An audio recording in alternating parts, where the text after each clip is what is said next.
चुनाव की घोषणा हो चुकी है।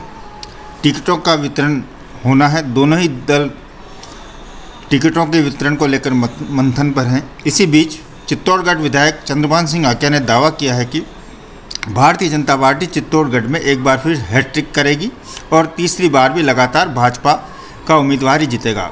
उन्होंने साथ ही यह भी कहा कि चाहे चित्तौड़गढ़ से प्रदेश अध्यक्ष सीपी जोशी लड़ें, वे लड़ें या और कन्य, हमारा लक्ष्य सिर्फ एक ही है, चित्तौड़गढ़ विधानसभा से भाजपा को जिताना। उन्होंने विपक्ष के विकास के दावे को झूठा बताया और कहा कि मेडिकल कॉलेज और चंबल परियोजना का पानी केंद्र सरकार की योजना है, विकास के नाम पर चित्तौड़गढ़ में कुछ नहीं हुआ। उन्होंने ये भी कहा कि 10 साल में मैंने क्या किया ये सब जनता जानती है और देख रही है। चित्तौड़गढ़ विधानसभा को लेकर चंद्रभान क्या सोचते हैं, आइए देखें।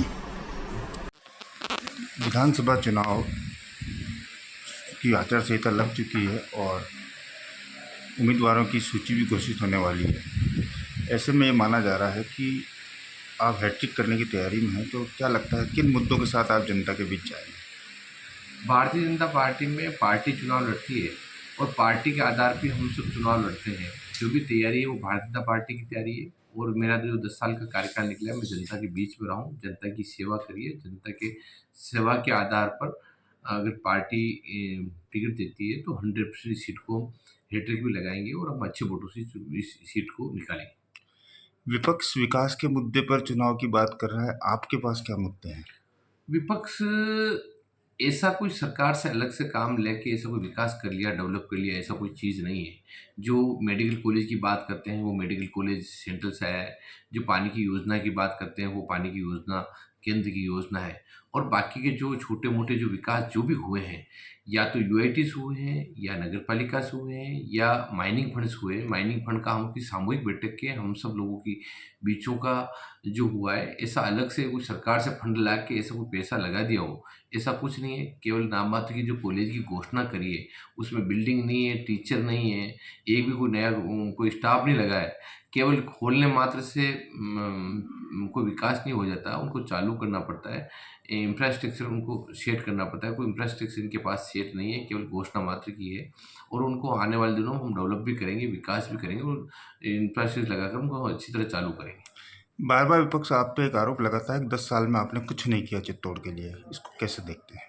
मतलब वो किया नहीं किया वो जनता जानती है। जनता के मुंह पे है चंद्रभान सिंह जी का नाम और पार्टी का नाम, इसलिए इनको ज़्यादा कहने की जरूरत नहीं है। तो भावुक हो रखे हैं, इनको जानते हैं कि तीसरी बार भी हम चुनाव हारेंगे।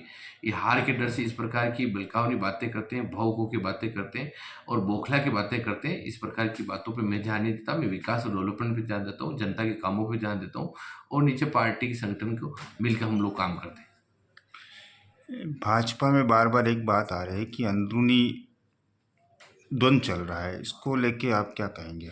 भारतीय जनता पार्टी में कोई द्वंद्व नहीं है। भारतीय जनता पार्टी में सब एक होकर लड़ रहे हैं। मोदी जी के नेतृत्व में हम चल रहे हैं, प्रदेश के नेतृत्व में हम चुनाव लड़ रहे हैं और भारतीय जनता पार्टी के हम सब लोग हैं। इस प्रकार की बातें करना कांग्रेस का काम है। कांग्रेस की इस प्रकार की बातें करते रहते हैं, वरना हमारे ऐसा कोई आपस में मनमुटाव जैसी कोई चीज़ नहीं है। एक चर्चा ये भी है कि चित्तौड़गढ़ विधानसभा से प्रदेश अध्यक्ष सीपी जोशी को भी पार्टी चुनाव लड़ा सकती है। ऐसी स्थिति में आपका क्या स्टैंड रहेगा? भारतीय जनता पार्टी में जो भी चुनाव लड़ेंगे हम भारतीय जनता पार्टी के साथ हैं और हम भारतीय जनता पार्टी के साथ रहेंगे। विपक्ष से आपका क्या सवाल है? विपक्ष ने यहाँ लूट खसोट करी है। जिस प्रकार की धार्मिक जमीनों के इन्होंने लोगों ने पट्टे काटे हैं, द्वारका धाम की जमीन की आप लोगों के सामने है। इस प्रकार की जितने धार्मिक एग्रीमेंट जमीनें इन्होंने खरीदी है, वो धार्मिक जगहों का इन्होंने जमीनों का खेल खेला है, उसके बारे में इनको खुल के बात करनी चाहिए कि हमने द्वारका लक्ष्मीनाथ की मंदिर की जमीन के पट्टे भी इनके कार्यकाल में, इनके नगर पालिका कार्यकाल में इनकी सिस्टर आनंद साधु के हाथ के कटे हुए हैं। और आज जितने भी धार्मिक जगह एग्रीमेंट भी मेरे पास है, इन बारों को सामने आके इनको बात करनी चाहिए कि धार्मिक जगहों के बारे में उन्होंने कैसे बेची, क्या किया। इस प्रकार का बेचना गलत है। अंतिम सवाल, अगर आप चुनाव जीतते हैं तो चित्तौड़ के लिए क्या नया प्रोजेक्ट होगा? चित्तौड़ के लिए बहुत से काम है। किले को डेवलपमेंट के लिए, किले के पीछे गेट के लिए, जो मानपुरा से कपासन रोड को जोड़ने वाला मामला है और सिटी को कैसे डेवलप कर सकते हैं आने वाले दिनों में। और चित्तौड़ ग्रामीण को काफ़ी रोडों का जाल बिछाना बाकी है, काफ़ी डेवलपमेंट बाकी है, बस्ती पंचायत समिति बाकी है और काफ़ी हम लोग इसको करके अच्छा विकास और डेवलपमेंट उनको करेंगे। जो कॉलेज हैं उनको हम अच्छे कॉलेज खोलेंगे, अच्छा काम बढ़ाएंगे, पढ़ाई के बारे में भी ये चित्तौड़गढ़ अच्छा हब बने, उसके लिए हम देखेंगे।